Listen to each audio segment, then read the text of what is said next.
বন্ধুরা, ক্ষণস্থায়ী পৃথিবীতে চিরস্থায়ী কিছুই নয়। আমাদেরকে ফ্লেক্সিবল হতে হবে। আমাদের বর্তমানের সাথে পায়ে পা মিলিয়ে চলতে হবে। আপনাদের সুযোগ সুবিধার উপরে ডিপেন্ড করে আরবিআই, এনপিসিআই কিন্তু সে পথেই এগোচ্ছে। আমি কাদের কথা বলছি?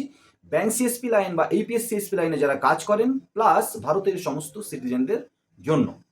আপনারা যারা এইপিএস সিএসপিতে কাজ করেন, আপনারা জানেন এইপিএস বলুন, মাইক্রো এটিএম বলুন, বা আপনার কাছে যে সমস্ত ডিজিটাল প্রোডাক্ট আছে যেখান থেকে আপনি সিটিজেনদের সার্ভিস দিয়ে ভালো পয়সা ইনকাম করছেন এবং আশা করি করবেন। কিন্তু পথ আলাদা আলাদা হতে পারে। কি ছিল সেটা নিয়ে বেশি ভেবে কোনো লাভ নেই। বন্ধুরা, নোকিয়া কারোর কোনো ক্ষতি করেছিল না আমরা জানি, কিন্তু নোকিয়া আজ মার্কেটে নেই। তার মানে আপনি মোবাইল ইউজ করছেন না, অন্য কোনো না কোনো জিনিস সেই জায়গাটাকে কিন্তু ভরাট করে দিয়েছে। আপনাদেরকেও খানিকটা সেরকম ভেবেই এই যে ফিনটেক প্রোডাক্ট, আরবিআই এনপিসিআই এর যে প্রোডাক্টগুলো আছে, আপনারা ইনকাম করছেন এবং করবেন, একটু পথের পরিবর্তন করতে হবে। কেন এই কথাগুলো বলছি? বন্ধুরা, আইএনডি টেকজন ইউটিউব চ্যানেলে প্রথমবার আসলে অবশ্যই সাবস্ক্রাইব করে পাশে থাকবেন। ভিডিওটা লাস্ট পর্যন্ত দেখবেন, স্কিপ না করে, নিশ্চয়ই ভালো লাগবে। আর ভালো লাগলে লাইক শেয়ার করতে ভুলবেন না। এইপিএস বন্ধুরা, আরবিআই এর আমব্রেলা অর্গানাইজেশন, এনপিসিআই এর স্বপ্নের প্রোডাক্ট, যে স্বপ্নের প্রোডাক্ট দিয়ে আপনারা আপনাদের স্বপ্ন পূরণ করছিলেন, কিন্তু কিছু সংখ্যক অসামাজিক মানুষ এই এইপিএস কে কুলসিত করেছে, এই এইপিএসকে ফ্রডের রাস্তায় নিয়ে গিয়েছে। এবং আমি মনে করি প্রত্যেকটা প্রোডাক্টেরই সাইড এফেক্ট থাকে। সেই সাইড এফেক্ট থেকে বাঁচার জন্য অ্যান্টিবায়োটিক বা তার ফর্মুলাতে চেঞ্জ করা হয়ে থাকে। ঠিক সেরকমটাই পয়সা উইথড্রলের জন্য মানুষকে আপনার দোকানে ব্যাংকের থেকে দূরে যে কাস্টমার, তাদেরকে সহজে টাকা উইথড্রল করতে পারে, এই জন্য এইপিএস সিস্টেম এসেছিল। আধার এনেবল পেমেন্ট সিস্টেম, সাথে সাথে মাইক্রো এটিএম। এই এইপিএসে গ্রহণ লেগেছিল, মানে এইপিএস এর উপরে টার্মস অ্যান্ড কন্ডিশনস, ডিপোজিট বন্ধ, তারপরে লিমিট লাগা, তারপরে আধা ঘন্টা, তারপরে স্প্লিট ট্রানজাকশন, আরও অনেক কিছু বন্ধ হয়েছে। কিন্তু তারপরেও এইপিএস আপনারা চালাচ্ছেন, কাস্টমার আসছে, এবং ব্যাংক এনপিসিআইও কিন্তু এইপিএসকে চালাচ্ছে, কিন্তু টার্মস অ্যান্ড কন্ডিশনসের মাধ্যমে। মাইক্রো এটিএম একটু বেঁচে ছিল, সেখানেও কিন্তু লিমিট লাগিয়ে দিয়েছে। এখন আধা ঘন্টা পরে কিন্তু এইপিএস এর মতোই আপনি মাইক্রো এটিএমে ট্রানজাকশন করবেন। এই জায়গাটাই চলে আসে আপনাদেরকে খানিকটা সাবধান হওয়ার সময়ও এসেছে। আমরা যেমনটা থাম্বনেলে লিখেছি, কিউআর কোড, আধার পে, ইউপিআই, এমপজ সবই কিন্তু আছে, এবং সবগুলো দিয়েই আপনারা ব্যবসা করবেন। কিন্তু সাবধান কোথায় থাকতে হবে আমরা আগেও বলেছি, আবার বলবো, বারবার বলবো, যেমনটা বলে থাকি, আধার প্যান কার্ড লিঙ্ক এখনো যদি না করে থাকেন, করে নিন। বন্ধুরা, কিউআর কোড এটা একটা পেমেন্ট নেয়ার সিস্টেম বা পেমেন্ট করার সিস্টেম। স্ক্যান করে পেমেন্ট নেয়ার সিস্টেম আর ক্যাশ উইথড্রলের মধ্যে পার্থক্য আছে। আপনারা অনেকে গুলিয়ে ফেলেন, কিন্তু গুলিয়ে না ফেলে এটাকে শুধু যেভাবে, যে কন্ডিশনে আরবিআই ব্যাংকগুলো ইউজ করতে বলছে সেভাবে ইউজ করেন।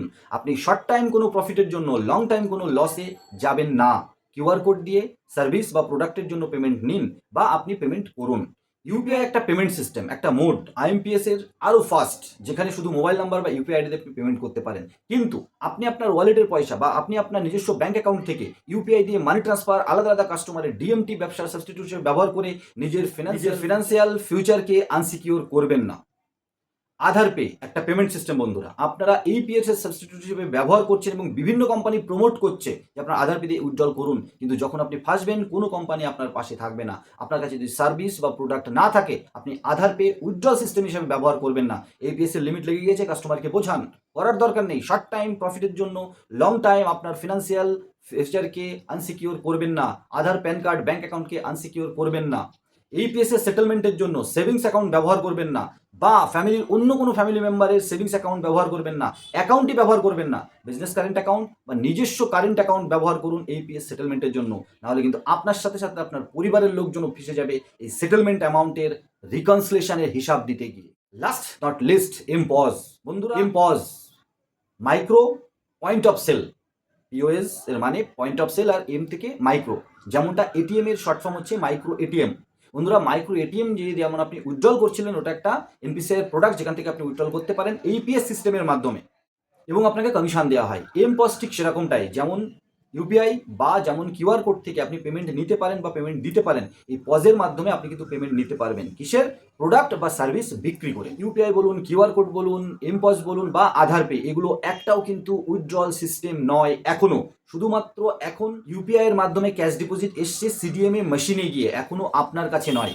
এই ইউপিআই দিয়ে ক্যাশ উইথড্রল বা ক্যাশ ডিপোজিট আপনার কাছে যখন আসবে অফিসিয়ালি, বিভিন্ন থার্ড পার্টি কোম্পানি এর মধ্যে এসে আপনাকে কিন্তু কমিশনের মাধ্যমে এই সার্ভিসগুলো দিলেও দিতে পারে, তখন আপনি এগুলো করবেন। এখন শুধুমাত্র প্রোডাক্ট বা সার্ভিস বিক্রি করে এগুলো ইউজ করুন। কি ইউপিআই, কিউআর কোড, আধার পে বা এমপজ। এটিএম আর এইপিএস এই দুটো প্রোডাক্টই কিন্তু উইথড্রলের জন্য। সেখানে যে লিমিট লাগিয়েছে সেই লিমিটের ভিতরে থেকেই আপনি কিন্তু ব্যবসা করুন, কারণ কিন্তু লিমিটগুলো লাগানো হয়েছে ফ্রডকে রুখতে। আপনি যদি লিমিটের বাইরে গিয়ে উইথড্রল করার চেষ্টা করেন বিভিন্ন আলাদা যে মাধ্যমে, তাহলে আপনিও কিন্তু আলটিমেটলি ইল্লিগাল কাজ করছেন। ইল্লিগাল মানে আলটিমেটলি কিন্তু ফ্রড টাইপের কাজ। আপনার ডকুমেন্টস, আপনার আইডি সমস্ত কিছু ব্লক হতে পারে, ডিসেবল হতে পারে এনপিসিআই এর থেকে। আপনার ফিনান্সিয়াল ফিউচার কিন্তু আনসিকিউর হতে পারে। বন্ধুরা, এগুলো বলার একটাই মানে আপনাদেরকে সাবধান রাখা। আপনি শুনবেন কি না শুনবেন আপনার একান্তই ব্যক্তিগত ব্যাপার, আপনাদের নিজস্ব কোনো মতামত থাকতে পারে। অতীতের থেকে শিক্ষা নিয়ে হতে হবে। এই বিজনেসের ক্ষেত্রেও সেম। আপনি যদি এমপস, কিউআর, ইউপিআই বা আধার পে ইউজ করতে চান, আপনার দোকানে শুধুমাত্র এইপিএস বা মাইক্রো এটিএমের ব্যবসার থেকে ডিজিটাল ফিজিক্যাল আলো প্রোডাক্ট রাখুন। আর সেই প্রোডাক্ট বিক্রি করে আপনি আপনার এই ইউপিআই, কিউআর কোড, এমপস, আধার পে ব্যবহার করুন। আপনি পেমেন্ট নিন। ব্যাংকের সিএসপির মতো এইপিএস সিএসপিও দোকানকে সাজিয়ে সুন্দরভাবে ব্যবসা করুন, ফিনান্সিয়ালি স্ট্রংলি এগিয়ে যান। বন্ধুরা, আমাদের পরের ভিডিওটা সিবিডিসি আর ইউপিআই এর যে ক্যাশ ডিপোজিট, এটা নিয়ে আমাদের সেকেন্ড চ্যানেল আনকাট ফিনটেকে নিয়ে আসবো। থাম্বনেলটা একটু দেখিয়ে দিলাম। আপনারা ওই চ্যানেলকেও আমাদের ভালোবাসা দেবেন এবং এর থেকেও ডিটেলসে আলোচনা হবে। আরবিআই, এনপিসিআই যেভাবে এগিয়ে যাচ্ছে, বন্ধুরা আপনাদেরকে অ্যাডজাস্ট করে ফ্লেক্সি হয়ে তাদের সাথে এগোতে হবে, না হলে পিছিয়ে পড়বেন। ডাইনোসর অনেক বড় শক্তিশালী হয়েও আজ নেই। কেন? কারণ সে ফ্লেক্সিবল ছিল না। সে বিবর্তনের সাথে নিজেকে পরিবর্তন করতে পারেনি। মানুষ পেরেছিল বলে টিকে আছে। নোকিয়া গায়েব হয়ে গেছে, নতুন কোম্পানি তার জায়গা নিয়ে নিয়েছে। আপনি যদি না পারেন, হোপলেস হয়ে যান, ফ্লেক্সিবল না হতে পারেন, মানুষের কথায় ভয় পেয়ে যান, তাহলে ভবিষ্যতে কিন্তু আপনার জায়গা কেউ না কেউ নিয়ে নেবে। ব্যবসা চলবে, পৃথিবী চলবে, আপনাকে ফ্লেক্সিবল হতে হবে। এইপিএস ওয়ালেটের পয়সা বা এমএটিএম ওয়ালেটের পয়সা ওই পোর্টাল, যে পোর্টালে আপনি কাজ করছেন সেই পোর্টালের বিভিন্ন মাধ্যমে, বিভিন্ন সার্ভিসের মাধ্যমে আউটপুট দিয়ে দিন। যারা ক্যাশ নিয়ে আসে আপনার কাছ থেকে সেই সমস্ত সার্ভিস নিতে চেষ্টা করুন। সেটেলমেন্ট খুবই কম নেওয়া। এইপিএস এর মাধ্যমে কমিশন ইনকাম করুন, আবার বিভিন্ন সার্ভিস দিয়ে সেই পয়সাগুলো, ওয়ালেটের পয়সাগুলো বের করে দিন, যাতে আপনি আরো ভালো ইনকাম করতে পারেন। কারণ সেই সমস্ত সার্ভিসেও কিন্তু বিভিন্ন কোম্পানি বিভিন্নভাবে কমিশন দিয়ে থাকে। বন্ধুরা, মাইক্রো এটিএম এ লিমিট লেগেছে, এইপিএস এর লিমিট, এটা নিয়ে খুব একটা টেনশনের কিছু নেই।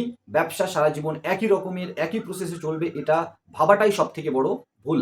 আমাদেরকে পরিবর্তনের সাথে পরিবর্তিত হয়ে ফিউচারকে দেখে, ফিউচারকেও দেখতে পেয়ে নতুন নতুন যে সার্ভিসগুলো আপনার হাতে দেওয়া হবে সেটাকে ইউটিলাইজ করুন এবং এগিয়ে চলুন। ছোট্ট এই ভিডিওটা স্কিপ না করে দেখার জন্য অনেক ধন্যবাদ। আইএনডি টেকজন ইউটিউব চ্যানেলকে ভালোবাসা দিতে সাবস্ক্রাইব করে পাশে থাকুন। ভিডিওর সমস্ত নোটিফিকেশন আপনি সবার আগে পেতে অবশ্যই সাবস্ক্রাইব করার সাথে সাথে অল নোটিফিকেশনের বেল আইকনটা টিপে দেবেন। নতুন একটা ভিডিও নিয়ে খুব তাড়াতাড়ি, তখন সবাই ভালো থাকুন, সুস্থ থাকুন।